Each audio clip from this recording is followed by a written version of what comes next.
नमस्कार दोस्तों, स्वागत है आपका आपके अपने YouTube चैनल ऑनलाइन पाठशाला बाई एम डॉट गुज्जर में। तो जैसे कल अपनी स्टैटिक की क्लास थी, कल अपने स्टैटिक का पोर्शन ख़त्म किया था। फिर मैंने आपको शेड्यूल में बताया था कि आने वाले जो सप्ताह के 6 दिन हैं उनमें से 3 दिन अपन जीएस पढ़ेंगे और 3 दिन अपन जीके पढ़ेंगे। तो चूँकि आज जीएस को अपन स्टार्ट करेंगे, तो जीएस में आज जो अपना टॉपिक है, जो सब्जेक्ट आज अपन उठाएंगे उस सब्जेक्ट का है बायोलॉजी नेम है। तो अपन बायोलॉजी से शुरू करेंगे और बायोलॉजी के बारे में आज की जो अपनी क्लास है वो बायोलॉजी के इंट्रोडक्शन के बारे में क्लास है। ठीक है, तो इंट्रोडक्शन मीन्स यही है कि पहले हमें ये पता होना चाहिए कि बायोलॉजी होता है क्या है, तभी तो हम आगे इनके टॉपिक को समझ पाएंगे कि बायोलॉजी होता क्या है, बायोलॉजी को पढ़ा कैसे जाता है, उसको समझा कैसे जाता है। तो ये सारी चीज़ें जब हमें पता होंगी तभी तो हम इस सारी चीज़ों को समझ पाएंगे और बायोलॉजी को ईजी बना पाएंगे। तो अगर मैं आपको बात बताऊं तो बायोलॉजी को समझना है, तो बायोलॉजी को समझने के लिए आपको एक चीज़ है जो सबसे कॉमन है और सबसे ईजी है, वो यही है कि आपको शब्दों के साथ खेलना आना चाहिए। बायोलॉजी के जो शब्द हैं बहुत कॉमन कॉमन शब्द हैं, वो रिपीटेड होते रहते हैं हर टॉपिक में, आपको उनको आगे या पीछे वो शब्द मिलते हैं। वही टॉपिक को और वही सब्जेक्ट को, मतलब आप जब इन सब्जेक्टों में जाते हैं तो बायोलॉजी के बड़े बड़े जो नाम्स आप देखते हैं उन नेम्स में आपको आगे या पीछे ये पर्टिकुलर शब्द मिलेंगे और ये इसको तोड़ने पे आपको वो जो शब्द, जो इतना बड़ा शब्द आपको लग रहा था, वो शब्द आपको ईजी हो जाएगा। जैसे मैं अगर आपको एक एग्जांपल दूं, जैसे अगर आपने कहीं पे भी पढ़ा है तो अगर आपको कहीं ये वर्ड मिल जाए लैक्टोजेनेसिस, अब ये इतना बड़ा वर्ड है। अब अगर आपको वो शब्दों का नॉलेज नहीं है, वो बेसिक शब्द आपको नहीं पता है, तो आपके लिए ये शब्द या तो आपको याद नहीं रह पाएगा या फिर आप इसको रट्टाफिकेशन में लेके जाओगे और रट्टी हुई चीज़ें लंबे समय तक याद नहीं रहती है और फिर हम एग्ज़ाम में इनको कन्फ्यूज कर हो जाते हैं। तो देखो वो शब्द कौन से है उसके बाद में मैं आपको बताऊँगा इस शब्द से अपन अर्थ कैसे निकाल देते हैं। तो देखो वो शब्द कौन कौन से, अगर वो मैं आपको शब्द बताऊँ, जैसे एक है लॉजी, एक है लॉजिस्ट, एक है फोबिया, एक है मनिया, एक है फीलिया। इसके अलावा भी मैं आपको और शब्द बताऊं, जैसे पहले इनके अर्थ देख लेते हैं अपन कि इनके अर्थ क्या क्या है, उसके बाद में अपन आगे बढ़ते हैं। जैसे अध्ययन है, तो अध्ययन सॉरी लॉजी का मतलब होता है अध्ययन करना। ठीक है, लॉजिस्ट का मतलब होता है विशेषज्ञ होना, किसी एक पर्टिकुलर फील्ड का जो विशेषज्ञ होता है उसी शब्द के पीछे आपको लॉजिस्ट शब्द मिलेगा। फोबिया का मतलब होता है डर लगना किसी चीज़ से। मनिया का मतलब होता है किसी चीज़ की लत लग जाना, जैसे गाना नहीं है मुझे तो तेरी लत लग गई, तो वो क्या है, वो उसको मनिया हो गया है। ठीक है, फीलिया, फीलिया का मतलब होता है किसी के प्रति आकर्षण होना। नहीं कहते मुझे उसके प्रति कुछ फील हो रहा है, वो फीलिया, जो फील, वो फील की स्पेलिंग अलग है और वो जो फील वाला है वो फीलिया, यही जो मीनिंग अर्थ लेके अपन आ रहे हैं वो आकर्षण यही है कि मुझे उसके प्रति अट्रैक्शन हो रहा है, फीलिया हो रहा है। ठीक है, तो ये कुछ शब्द हैं। इसके अलावा मैं अगर आपको और शब्द बताऊं, जैसे और कौन कौन से शब्द हो सकते हैं, और शब्द हो सकते हैं जैसे लाइसिस, लाइसिस हो सकता है, जेनेसिस हो सकता है। ठीक है, जेनेसिस के अलावा अगर अपन और शब्द देखें, जैसे फोबिया हो गया, मनिया हो गया, जेनेसिस हो गया। ठीक है, इसके अलावा जो अलग अलग, जैसे लाइसिस का मतलब होता है नष्ट होना, किसी चीज़ का नष्ट हो जाना। जेनेसिस का मतलब होता है किसी चीज़ का निर्माण होना। और साइंस में निर्माण शब्द की जगह सबसे ज़्यादा जो शब्द यूज में लिया जाता है वो है संश्लेषण होना। संश्लेषण और निर्माण होना एक ही बात है।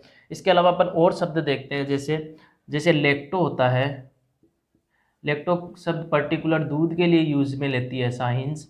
इसके अलावा अगर अपन और शब्द देखते हैं तो और शब्द जैसे कौन से हो सकते हैं, ओस्टियो शब्द होता है, ओस्टियो शब्द का मतलब क्या होता है? ओस्टियो हड्डी के लिए यूज में लिया जाता है साइंस के द्वारा। तो ओस्टियो जो शब्द है ये हड्डी के लिए लिया जाता है यूज में।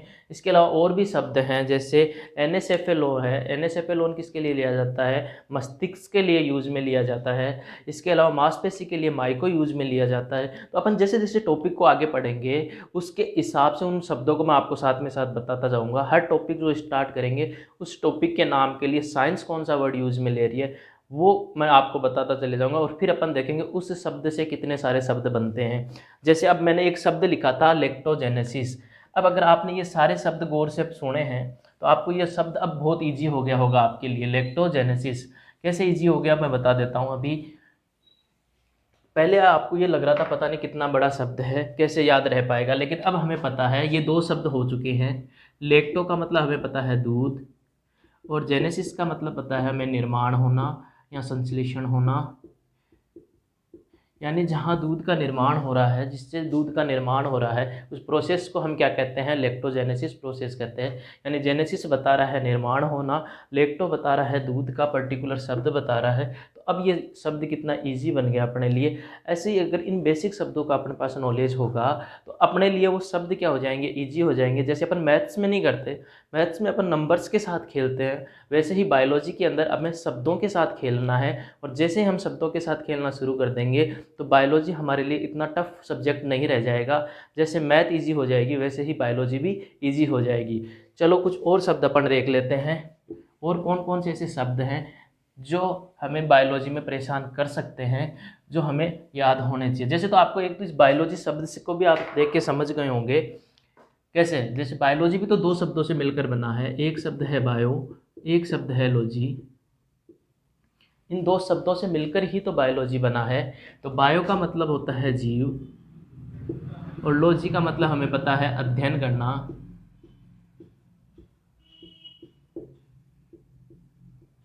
अब क्या शब्द बन गया? बायोलॉजी मतलब जिसमें जीवों का अध्ययन होता है वो क्या होता है? बायोलॉजी होता है। तो ये शब्द इजी बन गया, ठीक है।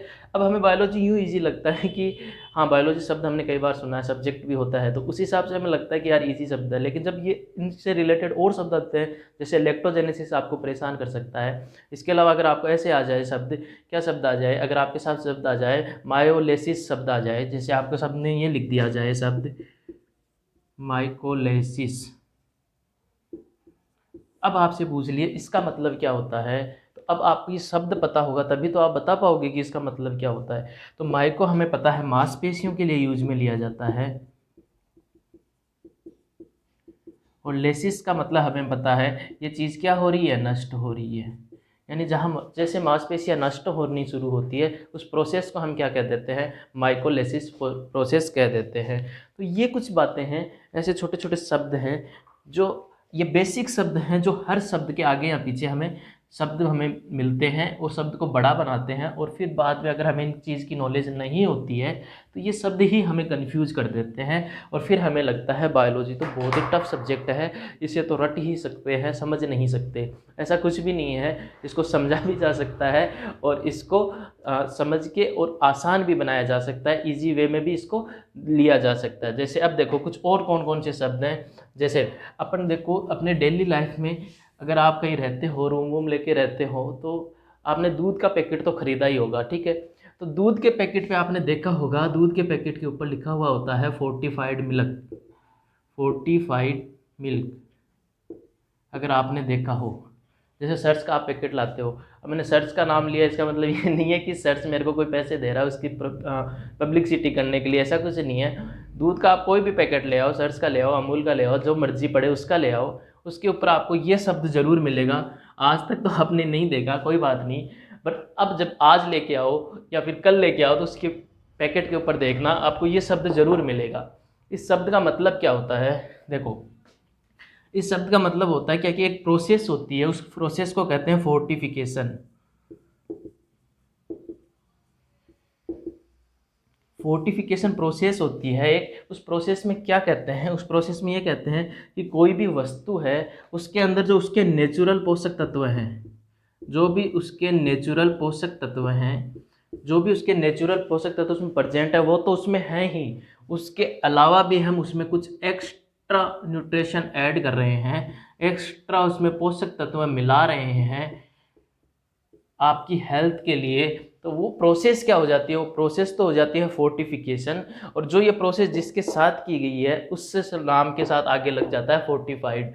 यानी अब इसका मतलब क्या हो गया, अब इसका मतलब ये हो गया कि जो दूध हमारा नेचुरल जो दूध था अपना, उस दूध में जो उनके पोषक तत्व थे वो तो हैं ही, उनमें कोई चेंजेस नहीं आया है। उसके अलावा भी हमने उसमें क्या कर दिए हैं, और एक्स्ट्रा न्यूट्रिशन उसमें ऐड कर दिए हैं ताकि, और उसके बाद जो हमने मिलके जो बना हमारा दूध जो तैयार हुआ है, वो दूध हमारा फोर्टिफाइड मिल्क तैयार हुआ है। ऐसे ही अगर आपने आटे का पैकेट खरीदा होगा तो उस पर भी आपको ये फोर्टिफाइड शब्द मिलेगा। ठीक है, तो ये मतलब होता है फोर्टिफिकेशन का। और अपन क्या देखो, अपना सब्जेक्ट क्या है, जनरल साइंस। जनरल साइंस का मतलब सामान्य विज्ञान, यानी जो हमारे दैनिक जीवन में जो चीज़ें यूज में आती है उनके इर्द गिर्द ही घूमता रहता है अपना जनरल साइंस। अब अपन को कंप्यूटर साइंस में हमेशा जनरल साइंस शब्द ही मिलता है, कभी भी अकेला साइंस आपको नहीं मिलता, क्योंकि उन्हें यहाँ आपको बैठ के डॉक्टर नहीं बनाना है।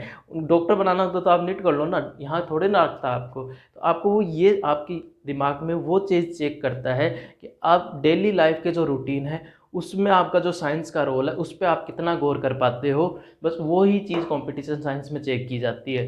तो अब अगर अपन आगे और देखते हैं, जैसे आपने एक नाम और सुना होगा, जैसे स्किम्ड मिल्क का नाम भी आपने खूब सुना होगा। ये भी पैकेट के ऊपर लिखा हुआ आता है। इसका मतलब क्या होता है, ठीक है, इसका मतलब यही होता है कि जो आपने दूध लिया है उस दूध के अंदर फैट की कोई मात्रा है ही नहीं, वसा उसमें नहीं है। यानी अगर इसको बोले तो ये एक तरह से वसा मुक्त है, फैट फ्री मिल्क है। अब मुझे लगता है आप इन शब्दों में कंफ्यूज नहीं होंगे। अब आप अगर पैकेट खरीद के भी लाएंगे तो इस पैकेट पे लिखे हुए शब्द को आप आसानी से समझ पाएंगे। ठीक है, अब देखो कुछ और प्रोसेस अपन जान लेते हैं कि आखिर और कौन कौन सी चीज़ें हैं जो हमें अपनी लाइफ में देखने को मिलती है। जैसे एक जो वर्ड है वो भी बहुत ज़्यादा एग्जाम में पूछा जाता है, क्या शब्द है, वो है पायसीकरण। पायसीकरण या फिर इसको समांगीकरण भी बोला जाता है। अब हमें पता होना चाहिए कि पायसीकरण होता क्या है, समांगीकरण होता क्या है। ये चीज़ अगर अपन को पता होगी तो अपन इन शब्द को आसानी से समझ पाएंगे। देखो पायसीकरण में क्या होता है, पायसीकरण एक क्या है, प्रोसेस है। क्या प्रोसेस है, इस प्रोसेस के अंदर क्या किया जाता है, जो वसा होती है, वसा क्या होती है, फैट जो होती है, वसा जो होती है, उस वसा की बड़ी बड़ी बूंदों को बड़ी बड़ी बूंदों को तोड़ा जाता है, उनको तोड़ के और उसको किन में कन्वर्ट किया जाता है। अब किसी चीज़ को तोड़ दिया तो वो क्या हो जाएंगी, छोटी छोटी हो जाएंगी, यानी उनको छोटी छोटी बूंदों में कन्वर्ट किया जाता है। और इस छोटी छोटी बूंदों में कन्वर्ट करना ही ये प्रोसेस ही कहलाती है पायसीकरण। ठीक है, अब आपने ये देखा होगा बहुत बार एग्जाम में ये क्वेश्चन भी आता है। क्या क्वेश्चन आता है, क्वेश्चन यही आता है कि अनाज वसा की बड़ी बड़ी बूंदों को छोटी छोटी बूंदों में कन्वर्ट करना। ठीक है ना, जैसे वसा की बड़ी बड़ी बूंदें हैं उनको छोटी छोटी बूंदों में कन्वर्ट करने के प्रोसेस को हम क्या कहते हैं। और फिर आपको ऑप्शन में दिया होगा पायसीकरण, पाश्चुरीकरण, है ना बच्चे। पायसीकरण और पाश्चुरीकरण में बहुत ही ज़्यादा कन्फ्यूज होते हैं। इसके अलावा किण्वन दे दिया और ऑप्शन में दे दिया। तो जब हमें पता होगा कि पायसीकरण का मतलब ही होता है कि फैट की बड़ी बड़ी बूंदों को ब्रेक डाउन किया जाता है, तोड़ा जाता है और फिर वो छोटी छोटी बूंदों में कन्वर्ट होती हैं, तो इस प्रोसेस को हम पायसीकरण कहते हैं या समांगीकरण कहते हैं। तो फिर हमारे लिए क्वेश्चन ईजी बन जाता है। ठीक है, या फिर आपसे ये क्वेश्चन भी पूछा जा सकता है कि पायसीकरण के प्रोसेस में क्या होता है, और फिर आपको नीचे ऑप्शन दे दे कि भाई फैट की बड़ी बड़ी बूंदों को छोटी छोटी बूंदों में तोड़ा जाता है, या सेकंड ऑप्शन आपको ये दे दे कि फैट की छोटी छोटी बूंदों को बड़ी बड़ी बूंदों में कन्वर्ट किया जाता है। तो आपको इनमें कन्फ्यूज नहीं होना है, क्लियर करके चलना है। ठीक है, इसके अलावा आगे अपन और देख लेते हैं। इसके अलावा जो दो शब्द और हैं, जैसे मैंने एक शब्द बोला था आपको पाश्चुरीकरण, क्योंकि पायसीकरण और पाश्चुरीकरण ये थोड़े से क्या सेम से शब्द हैं, तो सेम से शब्द हैं तो ये कंफ्यूज भी बहुत ज़्यादा करते हैं। जैसे कैसे, एक शब्द है पाश्चुरीकरण।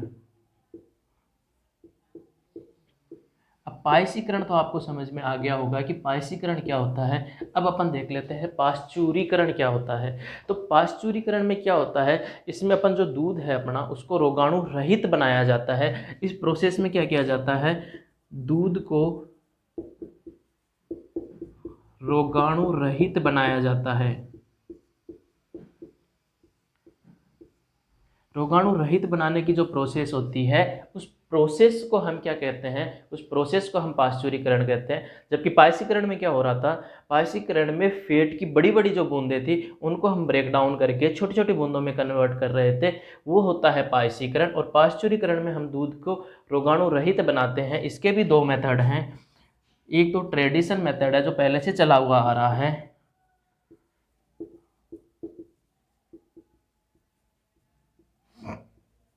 ट्रेडिशन मेथड है, और आजकल इसका मॉडर्न मेथड भी आ चुका है और हम मॉडर्न मेथड ही यूज में लेते हैं। अब क्या है ट्रेडिशन मेथड और क्या है मॉडर्न मेथड, इसके बारे में हमें पता होना चाहिए।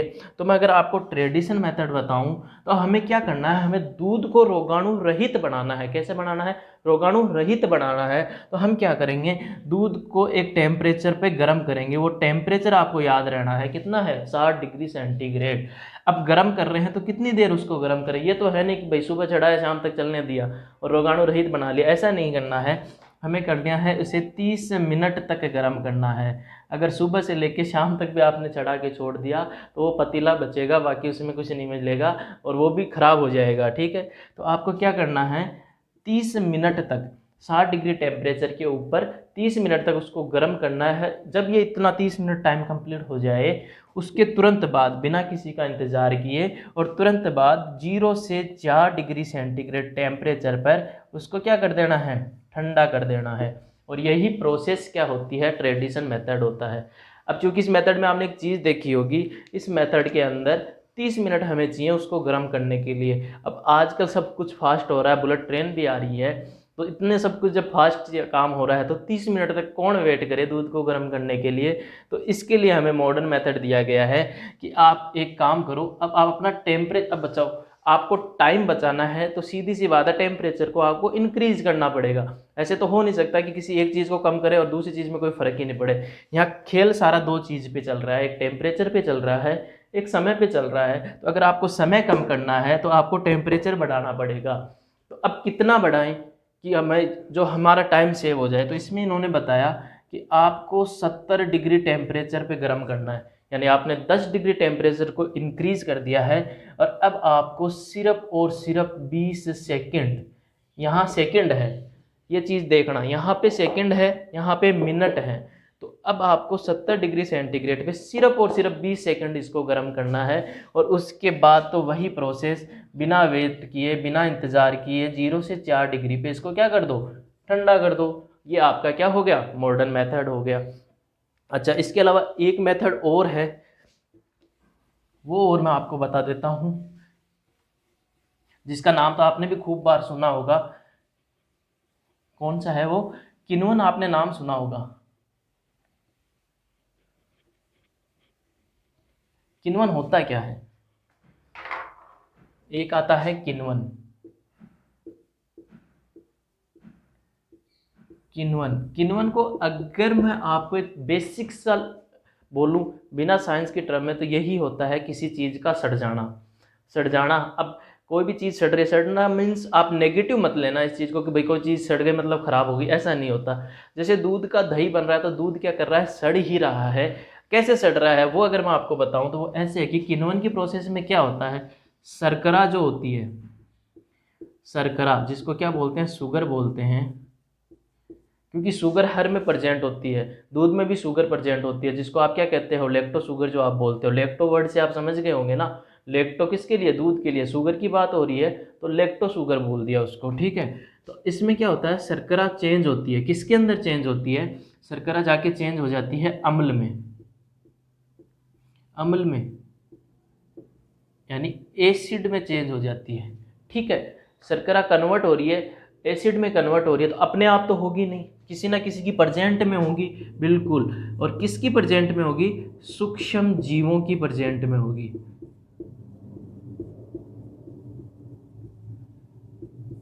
सूक्ष्म जीवों की प्रेजेंट, अब सूक्ष्म जीव तो बहुत सारे, अगर पर्टिकुलर आपसे पूछ लिया जाए कौन से सूक्ष्म जीव हैं जिनकी, तो देखो बैक्टीरिया, रोगाणु जिसको बोलते हैं, बैक्टीरिया या कवक, कवक को आप दूसरा फफूंद भी कहते हो, ठीक है, फफूंद। इनकी प्रेजेंट में बैक्टीरिया या फिर कवक या फिर फफूंद, इनकी प्रेजेंट में शुगर कन्वर्ट होगी एसिड में, और इस प्रोसेस को ही हम क्या कहेंगे, किण्वन कहेंगे, ठीक है। अगर आप इस एग्जाम्पल पूछ ले कि इसके एग्जाम्पल क्या क्या है, तो एक एग्जाम्पल तो मैंने आपको बता दिया, कौन सा, दूध का दही में बदलना, ठीक है। इसके अलावा दूसरा है शराब का निर्माण होना,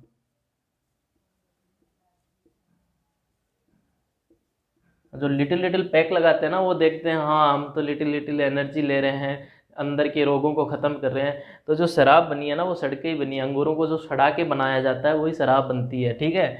इसके अलावा अगर और देखें तो जैसे आप सुबह सुबह क्या खाते हो, ब्रेड खाते हो दूध के साथ, तो जो ब्रेड का निर्माण हो रहा है, वो ब्रेड का निर्माण भी कैसे हो रहा है, वो भी किण्वन की प्रोसेस से ही हो रहा है। उसको सड़ा के ही फिर ये प्रोसेस बना, जो उसमें शुगर है उसको हमें किसी में एसिड में कन्वर्ट कर देना है, इसी प्रोसेस को हम क्या कह देते हैं, किण्वन कह देते हैं। तो ये कुछ शब्द थे। अब है ना, इनके क्या, एक वैज्ञानिक है जिनका नाम आता है इन सब चीज़ों के लिए बताने के लिए, वो है कौन, पहले अपन उसके बारे में देख लेते हैं।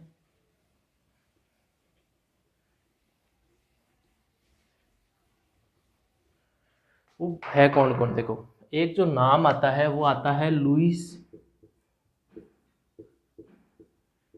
पाश्चर। इस पाश्चर शब्द से ही समझ गए होंगे कि एक चीज़ तो कन्फर्म है, पाश्चुरीकरण तो इसी ने ही बताया है, ठीक है। इसके अलावा अगर और चीज़ देखें अपन, और कौन सी है, तो जब भी इसका नाम आपके दिमाग में आए तो इसके नाम के साथ ही 4 एरो, 4 तीर आपके दिमाग में आ जाने चाहिए। वो कौन कौन से हैं, एक तो आपका किण्वन, एक आपका पाश्चुरीकरण, इसके अलावा एक आ जाता है रेबीज का टिक्का, रेबीज का टिक्का, और लास्ट आता है रोगों का रोगाणु सिद्धांत।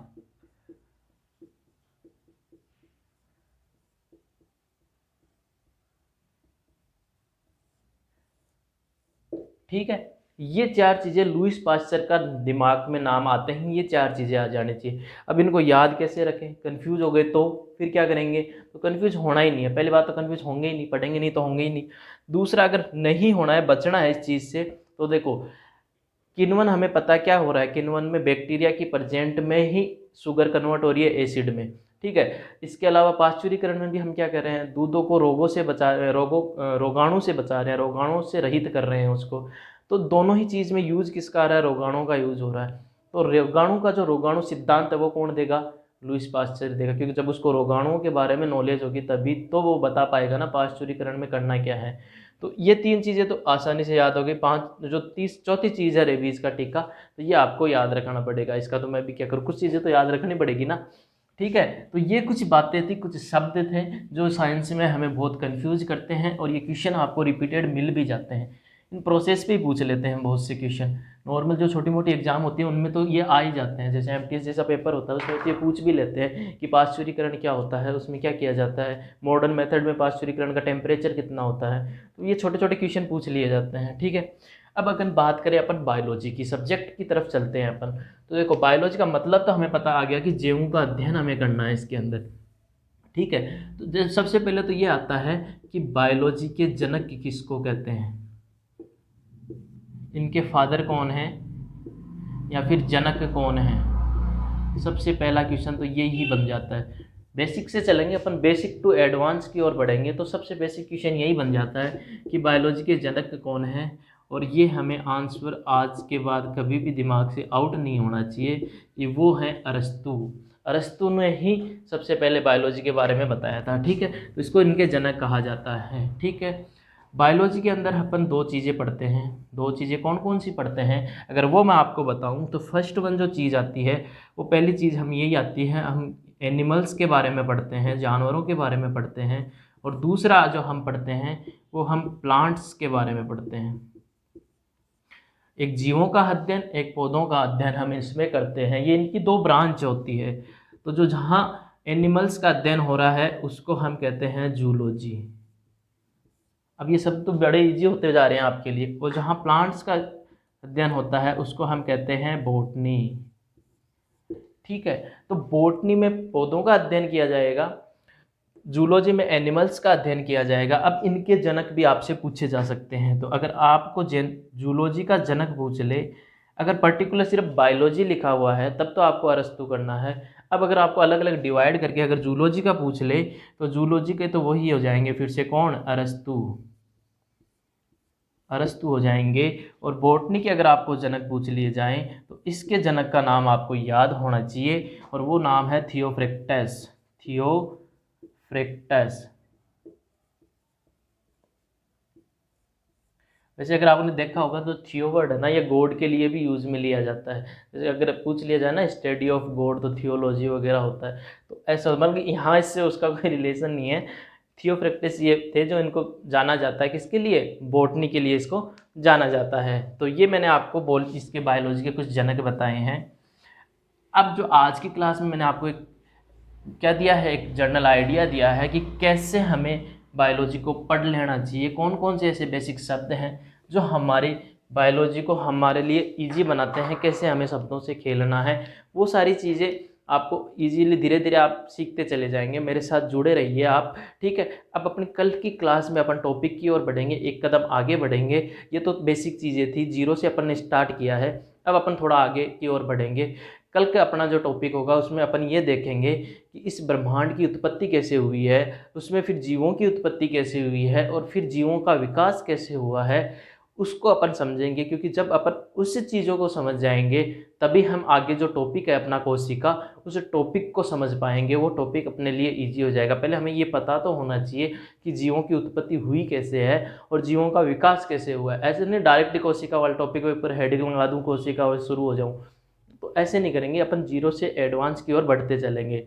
तो आज की क्लास में इतना ही। अगर आपको ये क्लास पसंद आई है तो लाइक कीजिए, शेयर कीजिए, अपने दोस्तों को बताइए, कोई अभी तैयारी स्टार्ट कर रहा है उसको बताइए, उसके लिए बहुत ही बेनिफिट होगी ये क्लासें। तो मिलते हैं नेक्स्ट क्लास में अपन नए सिद्धांतों के साथ, नए विचारों के साथ। तब तक देखते रहिए, पढ़ाई करते रहिए और मेरे साथ बने रहिए। धन्यवाद।